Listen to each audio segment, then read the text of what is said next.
Hello friends, आज माझ्या मुलाचा बड्डे आहे. तर आजच्या मेन्यूमध्ये मी एक स्पेशल डिश बनवली आहे आणि ती डिश स्टफ बन डोसा आहे.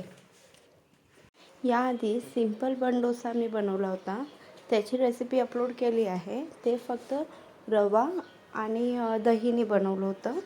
आता आपण मटर, रवा आणि दही याचा वापर करणार आहोत. तर बघूया स्टफिंग बन डोसा. तरी काही सगळ्यात आधी मी तुम्हाला सांगून देते आहे की स्टफिंगमध्ये आपल्याला काय काय लागणार आहे. मला क्वांटिटी जास्त लागणार आहे म्हणून इथे मी सगळ्या गोष्टी जास्त वापरलेल्या आहेत. तर मी इथे 2 ते 3 गाजर बारीक कट केलेला आहे, 1 कांदा, 2 शिमला मिरची आणि 1.5 काकडी टाकलेली आहे मी इथे बारीक कट करून. तर इथे स्टफिंगचं जेवढे मटेरियल्स आपल्याला कट करायचे होते ते मी कट करून ठेवले आहे. सगळ्यात आधी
आता बेस बनवण्याची तयारी करून घेऊया.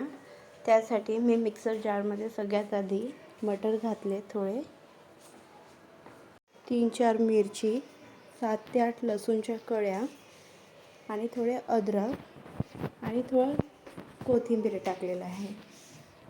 आता यात अर्धा कप पाणी ॲड करून ग्राइंड करूया.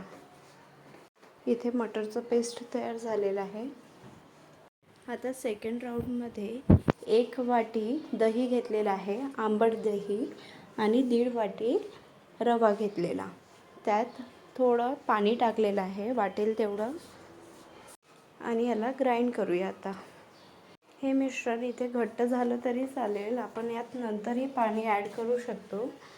इथे आपण मटर ग्राइंड केल्यानंतर लगेच रवा आणि दही ग्राइंड केलं आहे, त्यामुळे याचा कलर बघा थोडा असा ग्रीनिश टाईप आलेला. आता दोन्ही मिश्रण मिक्स केल्यानंतर याचा कलर बघा किती छान असा पिस्ता ग्रीन असा येईल आहे. मी जास्त क्वांटिटीमध्ये बनवलेलं आहे, त्यामुळे मला वेगवेगळं ग्राइंड करावं लागलं मटर आणि रवा. इथे तुम्ही जर कमी क्वांटिटीमध्ये करत असाल तर तुम्ही एकच वेळा सगळं ॲड केलं तरी चालेल. मटर, रवा आणि दही हे एकाच वेळेस तुम्ही ग्राइंड केलं तरी चालेल. तर आता स्टफिंगसाठी जे मटेरियल आपण कट करून ठेवले त्याला सगळं मिक्स करायचं आहे. तर एका बाउलमध्ये मी बारीक कट केलेली शिमला मिरची ॲड केली. त्यानंतर पनीरचे छोटे छोटे तुकडे जे फ्राय केले होते मी त्याला ॲड केलं. त्यानंतर बारीक कट केलेला गाजर ॲड केलेला. पण आता इथे मला असं वाटलं की या बाउलमध्ये छान मिक्स करता येणार नाही, म्हणून मी मोठ्या बाउलमध्ये शिफ्ट केलं. आणि त्यानंतर मग बारीक कट केलेला 1 कांदा टाकलेला आणि त्यानंतर इथे स्वीट कॉर्न टाकलेला आहे थोडा. इथे आपण कट केलेली काकडी पण ॲड करायची आहे. मी विसरली होती पण नंतर मी ॲड केली आहे. आता यात मी मिरे पावडर आणि रोस्टेड जिरं पावडर टाकलेलं आहे. त्यानंतर पिझ्झा पास्ता सीझनिंग, मीठ आणि चिली फ्लेक्स.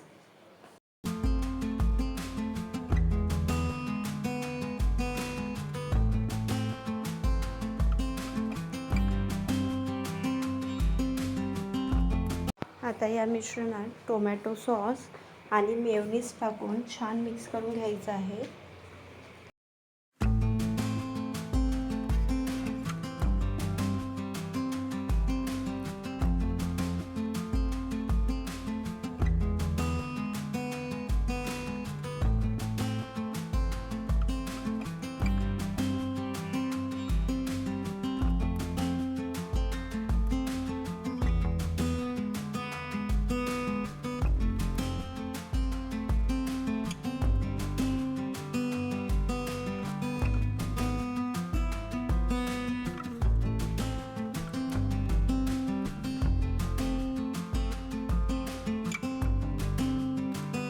आता रवा आणि मटरचं बॅटर बघूया. हे छान फुललेलं आहे म्हणून मी थोडं पाणी ॲड केलं यात. आता मीठ आणि बेकिंग सोडा टाकून छान मिक्स करून घेणार.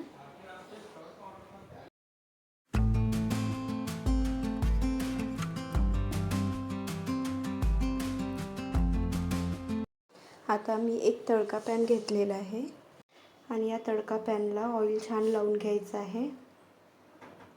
आता या पॅनमध्ये 1 चम्मच ऑइल टाकून गरम होऊ द्यायचं आहे.